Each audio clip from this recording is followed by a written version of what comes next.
Students, now we will see some types of metals, their ores, and the place where they are extracted. Just see, this is the iron ore.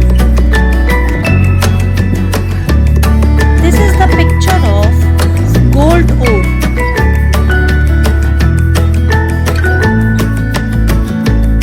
These are some mines from where we extract ores to get the metals.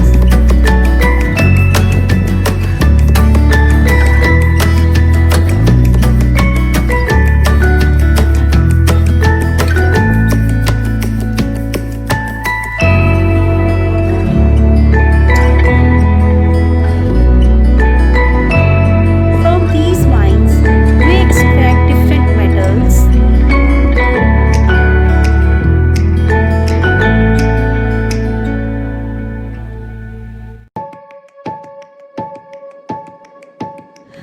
This is the picture of a person who is extracting metals from their ores. Just have a look. These are the big furnaces